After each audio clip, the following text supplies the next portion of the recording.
Hey, Stevie on here doing the junkyard crawl at Bernardston Auto Wrecking in Bernardston, Massachusetts. And we usually crawl around cars, but in this case, this is a late 60s Chevrolet panel van packed with hubcaps. So let's play the hubcap game. This is the second installment. We did one a little while back, and I think it went over pretty well. So here, let's start. This is a hubcap from a 1961 or so Chevrolet Impala. In fact, 61 Impala Super Sports used a hubcap very much like this, but it's kind of cool. A plastic insert that goes into the stamped stainless 14-inch wheel cover. And remember too, this is not really a hubcap. This is actually a wheel cover. Hubcaps generally are smaller things that cover up the lug nuts and the hub, but not the outer part. So technically these are wheel covers, so save your emails. This is a Chrysler Imperial Crown wheel cover from probably 1953 or so. Love the enamel red inserts there on the crown. Kind of cool. And again, this is something that is made of stamped stainless and riveted, stamped over rivets on that. So not nuts or screws. Kind of an interesting way of securing this medallion to the hubcap. Kind of cool. Ah, yes. Chevrolet Corvette owners will know this here. This is like a 1953 or 4 Chevrolet wheel cover, and believe it or not, early Corvettes had this hubcap early on. And it's a one-piece stamping in great shape. Again, stainless steel, doesn't rust, so that's good stuff. And it's surprising too.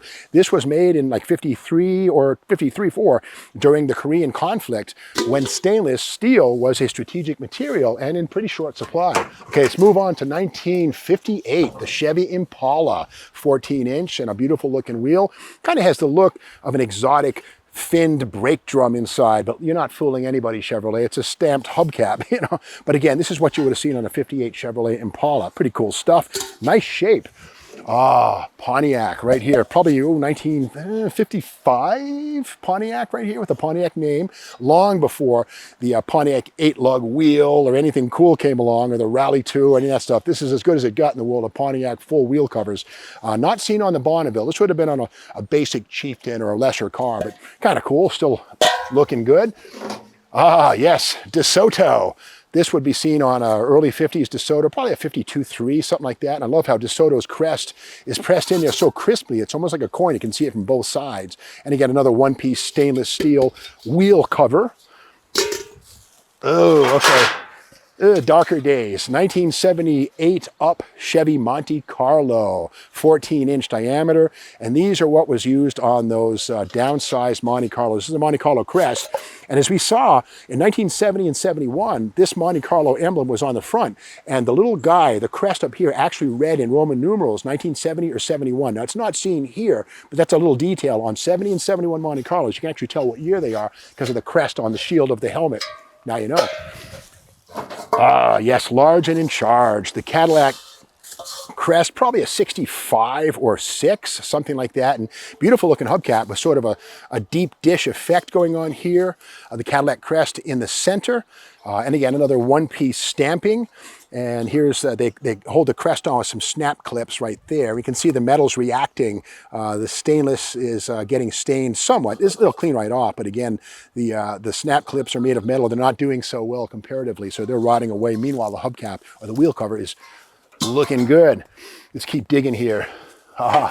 Okay. I mean, let's face it, Buick, who can't identify Buick? That's a Buick wheel cover. 1968, I would say, probably a basic Skylark hubcap, 14-incher. And it's cool how the plastic inner structure is held on with this wire clip right here. This triangular piece of wire just snaps into the hubcap. And that's how you make two pieces do the job of something that looks like 10. And the masking done on the flat black around here was something that was done by machine. And, you know, it gives the wheel a good look by taking a little bit of flat black and highlighting certain areas. It looks like a multi-piece, almost a custom wheel if you're drunk. They didn't fool me, but they're cool. Yes, Plymouth, 1964 Sport Fury right here. And this is the Plymouth hubcap, the basic hubcap right here, stamping, but with this spinner, this faux knockoff, which of course we saw on Chevrolet Corvette 63, 4, 5, 6, but it's not real, clearly. In this case, Plymouth used the original hubcap. They had a center that comes out, and this metal part, this die-cast spinner in the middle with these fasteners, takes the boring hubcap and turns it into the Sport Fury hubcap right there. Great shape. Somebody who needs this would probably pay some good money for it. And again, we're at Bernardston Auto Wrecking. Give them a call if you care. Dale is the man to talk to. Let's keep going with hubcaps. Okay, now we just mentioned the word knockoff. This is another knockoff, but this is not the right kind. This is a copy of a 68 or 9 Chevrolet Impala type hubcap. But you can see here it's got a very generic symbol. It's not stainless, it's chromed steel, and the chrome is crappy. These are generic wheel covers that were sold by companies like J.C. Whitney in Chicago. You know, you got to remember that there are millions of cars on the road. Each car has 4 wheel covers on them. You lose 1 or 2, and if you're a used car dealer, why buy the real thing for $3 when you can buy these for 98 cents? So this is a knockoff or a fake or a copy of a 68, 69 Chevrolet 14-incher. More Chevrolet, 1973 or 4, basic Impala 15-inch wheel cover. Kind of boring. I remember these things and just kind of bland. But there's the Chevy bow tie, another one-piece stamping. Again, stainless, not going to rot or get raunchy. And the bow tie is actually glued in place on these. There's nothing here to rot or degrade, and it's still pretty good. So that glue is pretty good stuff. Keep going here. Yeah. Buick. This is like a 75 or 6 Buick Regal, I believe. Just basic V6 car, maybe a, you know, a small V8. Not muscle, but that's the Buick Crest from the late 70s. And this is a multi-piece wheel cover. And this is kind of weird because it has a flat stainless stamping that is crimped onto a steel hoop that then clips into the wheel. And you can see the steel is definitely reacting negatively to the moisture, whereas the center stainless is doing okay. The crest in the middle is swedged on there. The metal is pinched over. It's there pretty much for the duration. So yeah, Buick mid-70s. Nothing crazy about that. I would say that anybody who's restoring one of those cars probably ain't going to use those wheel covers, but yeah, you can if you want. All right, more great stuff. Royalty, Cadillac, 60 maybe? Hard to say, but here's the Cadillac Crest.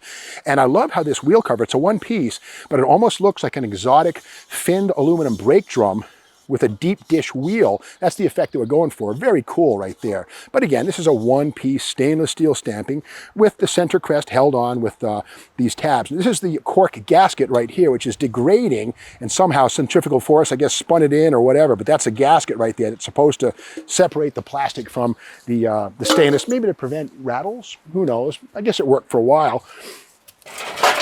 Oh yeah, okay. Mercury, the god of speed, right?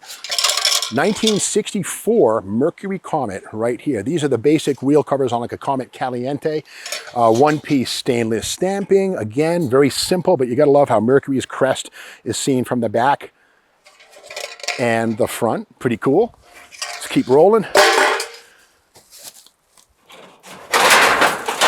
All right, the Ford Thunderbird grew from a 2-seater into a 4-seater and so forth. This is 1967, 68 Thunderbird, full-sized car. 4 doors were actually made with this type of wheel cover during that time. But again, this is a composite cover. We can see the Thunderbird logo here around it, and the vents, which do something to dissipate the heat of the optional for 67 up disc brakes up front. But this is an interesting wheel cover because it has a steel flange and a stainless hoop, and again, it's pinched together, and we can see, yeah, the steel is beginning to degrade, but the stainless, well, it's forever, at least for our lifetime.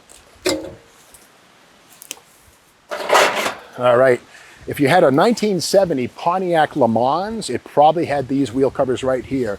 Here's the little plastic red Pontiac Motor Division logo inside. Beyond that, it's a one-piece outer stamping with a steel inner stamping. And it's galvanized, but you can see the galvanized is not saving the day. It's going away. But this is what would have clipped on to that 14-inch steel wheel. And this would have given your Pontiac Le Mans a spiffier look than the base hubcap. Going on. This is pretty cool right here. A Ford F-150, I would say, F-100, something like that, wheel cover, 1962-3, something like that. But again, it's a one-piece stamping, but a bunch of different hits on this thing. Actually, no, it's a 2-piecer, never mind. But with that said, these are not made of stainless. These are made of regular steel. This is painted, and this would have been seen on fleet pickup trucks, cheap trucks, not the XLs and Rangers, etc.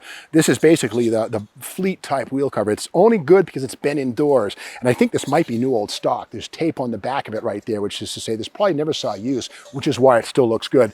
I've seen these things paper thin, rusted to nothing. So a survivor. Yeah, more Mercury. This is a Mercury Comet 1961-2, 13-inch wheel, I'm going to bet, with a little sand wasp condo right there. But again, this is a one-piece wheel cover. And remember that Mercury was all V8 until 1961 or 2, whatever it was, when the Mercury Comet arrived with a 6-cylinder engine. Now, the Comet was an outgrowth of the Falcon and Fairlane, and these are the wheel covers that would have been seen on a basic Mercury Comet in 1962. Kind of cool. This is interesting. I'm going to say this is probably a Plymouth, 1959 Plymouth right here. It looks like the Fury hubcap, but these extra dimples here, this is what you would see like on a Plymouth Belvedere. I'd be at 1959. One piece, stainless steel stamping, little discoloration, but that can buff right off. Again, no rust. Again, stainless steel. Good stuff. So that's the story for the Hubcap game, part 2. More to come. And if you like this, be sure to subscribe to the Ski Mag YouTube channel.